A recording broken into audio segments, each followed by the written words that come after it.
ایران کے شہید supreme leader آیت اللہ خامنئی کی تعزیتی تقریبات۔ وزیر اعظم شہباز شریف آج ایران جائیں گے۔ وزیر اعظم کے ہمراہ اعلیٰ سطح کا وفد بھی تہران جائے گا۔ پاکستانی وفد کی ایرانی قیادت سے اہم ملاقاتیں متوقع۔ پاک ایران تعلقات اور علاقائی صورتحال پر تبادلہ خیال ہوگا۔ شہید سپریم لیڈر کی 6 روزہ سوگ و تعزیتی تقریبات ایران اور عراق کے 5 شہروں میں ہوں گی۔ ہفتے کو تہران کے گرینڈ مسلح میں عوام کو آخری دیدار کرایا جائے گا۔ پیر کو تہران میں جنازے کا مرکزی جلوس ہوگا۔ مرکزی جلوس کے بعد میت کو قم سے عراقی شہر نجف اور کربلا لے جایا جائے گا۔ شہید ایرانی سپریم لیڈر کی تدفین آبائی شہر مشہد میں 9 جولائی کو ہوگی۔ جنازے میں ممکنہ طور پر 1.5 سے 2 کروڑ افراد شریک ہوں گے۔ پاکستان، روس، چین سمیت 30 سے زائد ملکوں کے اعلیٰ حکام کی شرکت متوقع۔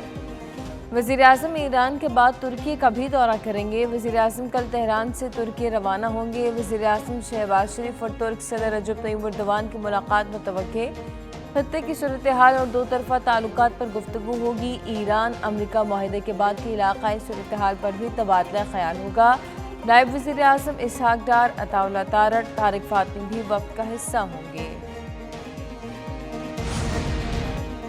پاکستان اور قطر کی ثالثی میں مذاکرات آگے بڑھنے لگے۔ ایران اور امریکہ کا مذاکرات جاری رکھنے پر اتفاق۔ ترجمان دفتر خارجہ طاہر اندرابی کی ہفتہ وار بریفنگ۔ کہا، قطری اور پاکستانی ثالثیوں کی دوحہ میں امریکی اور ایرانی مذاکرات کاروں سے ملاقاتیں ہوئیں۔ اسلام آباد مفاہمتی یادداشت سے متعلق امور پر تبادلہ خیال کیا گیا۔ اسلام آباد مفاہمتی یادداشت کے مختلف پہلوؤں پر مثبت پیش رفت ہوئی۔ پاکستان قطری شراکت داروں کے ساتھ سہولت کار اور ثالث کا کردار جاری رکھے گا۔ مذاکرات کی اگلی تاریخ آیت اللہ خامنئی کی تدفین کے بعد طے ہوگی۔ ترجمان دفتر خارجہ نے بھارت کی جانب سے سنتاس معاہدے کی یک طرفہ معطلی کو مسترد کر دیا۔ مزید کہا کہ دہشت گردوں کے خلاف آپریشن غضب للحق جاری ہے۔ پاکستان اپنی شہریوں کی سلامتی پر کوئی سمجھوتہ نہیں کرے گا۔ نائب وزیر اعظم اسحاق ڈار کی سعودی عرب کے وزیر خارجہ فیصل بن فرحان سے ٹیلی فونک گفتگو۔ دونوں رہنماؤں نے خطے کی صورتحال اور دوحہ میں مذاکراتی دور پر تبادلہ خیال کیا۔ مذاکرات میں ہونے والی مثبت پیش رفت پر اطمینان کا اظہار۔ سعودی وزیر خارجہ نے خطے میں امن اور اسلام آباد MOU پر عمل درآمد کے لیے پاکستان کی کوششوں کو سراہا۔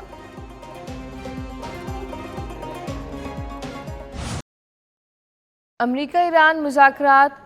خام تیل کی قیمتوں میں نمایاں کمی۔ خام تیل کی قیمتیں 4 ماہ کی کم ترین سطح پر پہنچ گئیں۔ برطانوی خام تیل کی قیمت $71 فی بیرل ہو گئی۔ امریکی خام تیل کی قیمت $68 فی بیرل تک نیچے آ گئی۔ امارات کے مربن خام تیل کی قیمت $65 فی بیرل مقرر۔ سانحہ کہنا کے بعد بھی کسی نے سبق نہ سیکھا۔ ایک اور اسکول کی چھت گرنے کا واقعہ۔ لاہور کے علاقے باغبان پورہ میں اسکول کی چھت گرنے سے ایک بچہ جاں بحق، 10 بچے اور 4 مزدور زخمی۔ جاں بحق بچے کی شناخت 10 سالہ ابو بکر کے نام سے ہوئی۔ 10 زخمی بچوں کو موقع پر طبی امداد دے کر گھر بھجوا دیا گیا۔ 4 شدید زخمی مزدور اسپتال میں زیر علاج۔ ریسکیو حکام کے مطابق حادثے کے وقت اسکول میں 50 کے قریب بچے موجود تھے۔ 3ری منزل پر تعمیراتی کام جاری تھا۔ اسکول میں غیر قانونی طور پر سمر کیمپ لگایا گیا تھا۔ وزیر اعلیٰ مریم نواز کا نجی اسکول کی چھت گرنے کا نوٹس۔ کمشنر اور DG ریسکیو سے رپورٹ طلب کر لی۔ وزیر اعلیٰ کا حادثے میں بچے کے جاں بحق ہونے پر اظہار افسوس۔ غفلت اور غیر معیاری تعمیرات پر کارروائی کا حکم۔ پولیس نے ضلعی انتظامیہ کے نمائندے کی مدعیت میں مقدمہ درج کر لیا۔ اسکول کی مالکان اور ٹھیکیدار نامزد۔ مقدمہ سانحہ کہنا سے خوفزدہ مائیں باغبان پورہ میں چھت گرنے کا سن کر روتی ہوئی اسکول پہنچ گئیں۔ چھت گرنے پر کئی بچوں کی مائیں ریسکیو اہلکاروں سے قبل سمر کیمپ پہنچیں۔ اپنے بچوں کو صحیح سلامت دیکھ کر کئی مائیں اللہ کا شکر ادا کرتی رہیں۔ مائیں سمر کیمپ میں موجود اپنے بچوں کو زبردستی نکال کر اپنے ساتھ گھروں کو لے گئیں۔ دوسری جانب غیر قانونی سمر کیمپ کے خلاف کارروائی نہ کرنے پر اسسٹنٹ ایجوکیشن آفیسر بلال کاظمی معطل۔ پابندی کے باوجود سمر کیمپ لگانے پر اسکول انتظامیہ کے خلاف بھی کارروائی ہوگی۔ اسکول انتظامیہ اور ٹھیکیدار کے خلاف FIR درج۔ 5 افراد کو حراست میں لے لیا گیا۔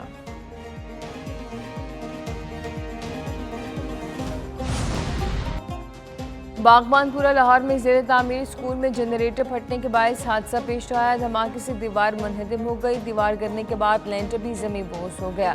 ایک نیوز زیر تعمیر اسکول کی چھت گرنے کی وجہ سامنے لے آئے۔ ٹھیکیدار کی جانب سے لینٹر پر کلاس رومز بنانے کے لیے 3000 اینٹیں چڑھائی گئی تھیں۔ زیادہ وزن کے باعث جنریٹر پھٹنے سے لینٹر بھی گر گیا۔ دوسری جانب باغبان پورہ میں موجود نجی اسکول کی عمارت کا نقشہ بھی منظور نہ ہونے کا انکشاف۔ اسکول بلڈنگ کی غیر قانونی طور پر تعمیر کی جا رہی تھی۔ نقشہ پاس نہ ہونے کے باوجود ایم سی ایل کے بلڈنگ انسپیکٹر نے تعمیراتی کام نہ رکوایا۔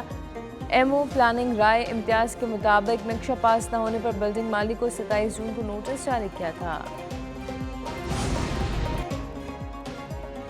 کاہنہ میں اضافی ملبہ ڈالنے پر چھت گرنے کی وجہ ٹیوشن سینٹر میں حادثے کی رپورٹ وزیر اعلیٰ پنجاب مریم نواز کو بھجوا دی گئی۔ رپورٹ کے مطابق ٹیا گارڈر کی چھت پر بچوں کی موجودگی میں مٹی ڈالنا انتہائی غیر ذمہ داری کا عمل تھا۔ کمزور ڈھانچہ اضافی بوجھ برداشت نہ کر سکا۔ چھت گرنے کے وقت خاتون ٹیچر اور 20 بچے کمرے میں موجود تھے۔ سانحے میں 14 بچے جاں بحق 6 زخمی ہوئے۔ بچوں کی اموات سر کی ہڈیوں پر زیادہ چوٹیں آنے سے ہوئی۔ کسی متعلقہ سرکاری ادارے کے اہلکار کی تاحال کوئی غفلت سامنے نہیں آئی۔ مقدمہ درج کر کے گھر کے مالک اور بھائی سمیت 5 افراد کو حراست میں لیا جا چکا۔ حکومت نے لاہور بھر کے ٹیوشن سینٹرز کے لیے SOPs پر عمل درآمد لازم قرار دے دیا۔ مانسون کے پہلے اسپیل نہیں، خیبر پختونخوا میں تباہی مچا دی۔ مانسہرہ کے علاقے بابو سے ٹاپ پر شدید آندھی اور بارش کی وجہ سے 2 افراد جاں بحق 4 زخمی۔ PTMA کے مطابق خیبر پختونخوا کے مختلف علاقوں میں تیز بارشوں اور آندھی کی وجہ سے حادثات میں 7 افراد جاں بحق 19 زخمی ہو چکے۔ جاں بحق ہونے والوں میں 2 بچے ایک خاتون شامل۔ دوسری جانب پشین کے علاقے توبہ کاکڑی میں بارش نہ ہوئی۔ محکمہ موسمیات نے ملک بھر کے لیے بارشوں اور سیلابی صورتحال کا الرٹ جاری کر دیا۔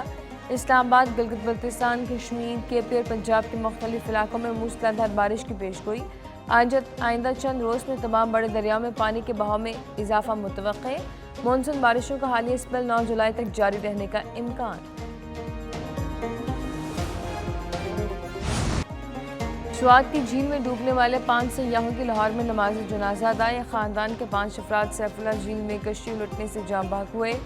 جاں بحق افراد میں 65 سالہ محمد عامر، بیٹا عبداللہ، بیٹے روبیل اور پروان، نواسی زہرا اور نواسہ رائد شامل۔ کشتی ڈوبنے سے لاپتہ بشرا بی بی کی تلاش جاری۔ حساس ادارے کے ریٹائرڈ افسر محمد عامر اور فیملی کی لاشیں ڈیفنس فیز 9 پہنچائی گئیں تو گھر میں کوہرام مچ گیا۔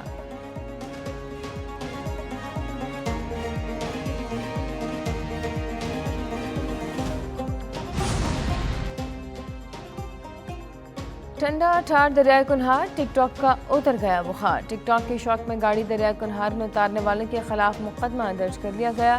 سیاحوں کے خلاف مقدمہ ناران میں درج کیا گیا۔ پولیس کے مطابق شیخوپورہ سے تعلق رکھنے والے سلطان علی عثمان، محسن خان، آصف علی کے خلاف قانونی کارروائی شروع کر دی گئی۔ دریا میں شہریوں کو ریسکیو کرنے والے اہلکاروں کو تعریفی اسناد دینے کا اعلان۔